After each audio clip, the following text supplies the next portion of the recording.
Web development course using ChatGPT। इससे पहले वाले लेक्चर के अंदर हमने इंडेंटेशन इन HTML के बारे में पढ़ा था। आज के इस लेक्चर के अंदर हम पढ़ेंगे कि what is comments in HTML के अंदर कमेंट्स क्या होते हैं। तो यहाँ पर मैंने ChatGPT के ऊपर एक प्रॉम्प्ट दी कि what is comments in HTML। तो यहाँ पर मुझे इसका आंसर मिल गया है। In HTML comments are used to add notes and explanation to the code that are not displayed in the web browser. अच्छा, सबसे पहले ये कि जो कमेंट्स होते हैं वो आपके वेब ब्राउज़र के ऊपर शो नहीं होते हैं। दूसरा ये कि कमेंट्स क्या होते हैं।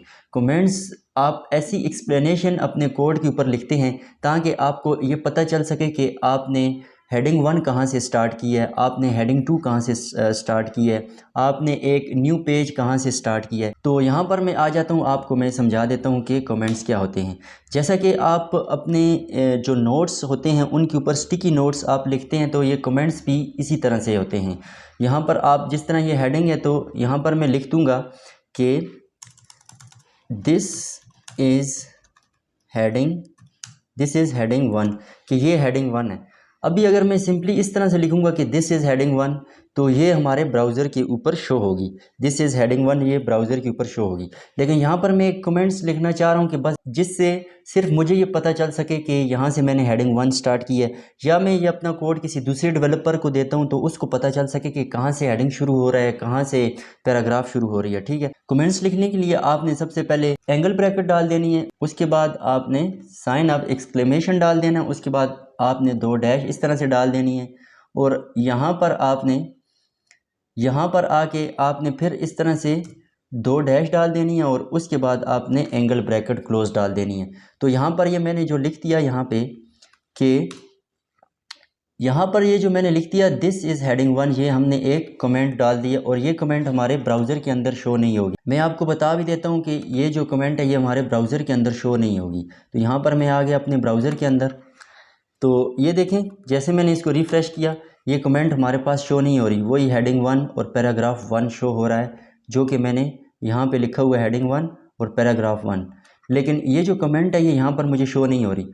अगर इस तरह से देखें कि मैं यहाँ से इस कमेंट को ख़त्म कर देता हूँ, यहाँ पर आप देखें कि अगर आप इस कमेंट का एंड टैग नहीं लिखेंगे तो यहाँ से जो स्टार्ट होगी कमेंट तो लास्ट तक यहाँ तक वो कमेंट ही रहेगी। लेकिन आपने इसको जहाँ तक कमेंट देनी है वहाँ तक आपने यहाँ पर इस तरह से एंगल ब्रैकेट डाल देनी है। तो यहाँ पर ये देख लें कि comments are the note that can add to your HTML code to remind yourself और other about something like a reminder और नोटिफिकेशन। रिमाइंडर या नोटिफिकेशन के तौर पर कमेंट्स यूज़ होते हैं, और इस कमेंट्स को लिखने का तरीका ये है, आपने एक एंगल ब्रैकेट डाल देनी है, उसके बाद आपने साइन ऑफ एक्सक्लेमेशन, उसके बाद 2 आगे डैश डाल देनी है, और उसके अंदर आपने जो भी कमेंट लिखनी हुई वो आपने कमेंट लिख देनी है। उसके बाद आपने 2 डैश डाल देनी है, और फिर उसके बाद आपने एंगल ब्रैकेट को क्लोज कर देना है। यहाँ पर ये लिखा हुआ है remember to add more information here. आपने कमेंट के अंदर यहाँ पर जो कुछ लिखना है तो आपने ज़्यादा ऐड करना है ताकि आपको याद रहे कि आपने ये कमेंट क्या लिखी थी और किस बारे में लिखी थी। ठीक है, अगर आप शार्ट से 1-2 वर्ड्स लिख देंगे तो आप भूल भी सकते हैं कि आपने यहाँ पर ये कमेंट क्यों लिखी थी, किस हवाले से लिखी थी। ठीक है, यहाँ पर ये एक बात होगी। यहाँ पर दूसरी बात ये है कि जो कमेंट है वो आप कंटेंट ब्लॉकिंग के लिए भी यूज़ कर सकते हैं। कैसे, आप देखें मिसाल के तौर पे अभी ये जो हेडिंग है इसको मैं ब्राउज़र के ऊपर शो नहीं करना चाह रहा, तो इसको मैं यहाँ से कैसे हाइड कर सकता हूँ। तो यहाँ पर मैं इसको कमेंट के अंदर लिख दूँगा। ठीक है, एंगल ब्रैकेट ओपन, उसके बाद sign of exclamation, double dash, और उसके बाद आपने यहाँ पर इसको कैंसिल कर देना, और यहाँ पे आके आपने फिर डबल डैश और एंगल ब्रैकेट क्लोज। अभी ये देखेंगे कि हेडिंग टैग जो H1 टैग था इसको मैं कमेंट के अंदर लेके आ गया हूँ। अभी ये जो हेडिंग 1 है ये हमारे ब्राउज़र के अंदर शो नहीं होगी। मैं यहाँ से इसको सेव कर लेता हूँ। सेव करने के बाद अपने ब्राउज़र के अंदर आता हूँ और यहाँ पर इसको मैं रिफ़्रेश करता हूँ, तो देखें आप हेडिंग 1 जो है वो यहाँ से गायब हो गई है। आप जो कमेंट है उसको आप कंटेंट ब्लॉकिंग के लिए भी यूज़ कर सकते हैं। अभी मैं ये चाह रहा हूँ कि मैं ये हेडिंग 1 और पैराग्राफ 1 दोनों को मैं ब्लॉक करना चाह रहा हूँ ताकि ये ब्राउज़र के ऊपर शो ना हो। तो इसके लिए मैं क्या करूँगा, यहाँ पर ले आऊँगा, 2 इस तरह से डैश डाल दूँगा और एंगल ब्रैकेट को क्लोज़ कर दूँगा। अभी ये जो पैराग्राफ है ये भी हमें ब्राउज़र के अंदर शो नहीं होगा। तो ये देखिए यहाँ से मैंने इसको रिफ़्रेश किया तो ये हमारे पास शो नहीं होगा। यहाँ पर अभी वो हमारे पास जो पैराग्राफ था और हेडिंग 1 वो दोनों हमारे पास शो नहीं हुए।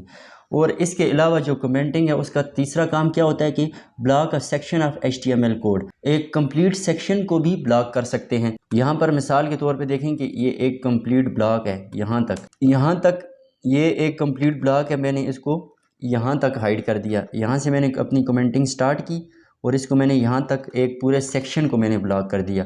तो आप एक कंप्लीट सेक्शन को भी कमेंट्स के ज़रिए ब्लॉक कर सकते हैं। कमेंट के बारे में यही नॉलेज था कि कमेंट आप अपने एक तरह से अपनी रिमाइंडर्स या नोटिफिकेशन के तौर पर यूज़ करते हैं ताकि आपको याद रहे कि आपने कौन सी चीज़ कहाँ से स्टार्ट की है। अगर आपने विजुअल स्टूडियो कोड के अंदर ChatGPT को इंस्टॉल अभी तक नहीं किया तो आप इसको इंस्टॉल कर लें, क्योंकि इससे आपकी कोडिंग जो है वो ईजी हो जाएगी। इससे पहले वाली वीडियो के अंदर मैंने आपको बताया हुआ है कि आपने ChatGPT को अपने विजुअल स्टूडियो कोड के अंदर कैसे इंस्टॉल करना है। आप मेरी इससे पहले वाली जो वीडियो हैं उनको देख लें, उसके अंदर मैंने आपको इस हवाले से बताया हुआ है। उम्मीद करता हूं कि आपको इस वीडियो की समझ आई होगी। अगर आपको इस तरह की मज़ीद वीडियो चाहिए तो आप मेरे चैनल को सब्सक्राइब कर लें और बेल आइकन पर भी प्रेस कर लें ताकि जैसे मैं कोई न्यू वीडियो अपलोड करूँ तो उसकी नोटिफिकेशन आपको मिल सके। शुक्रिया।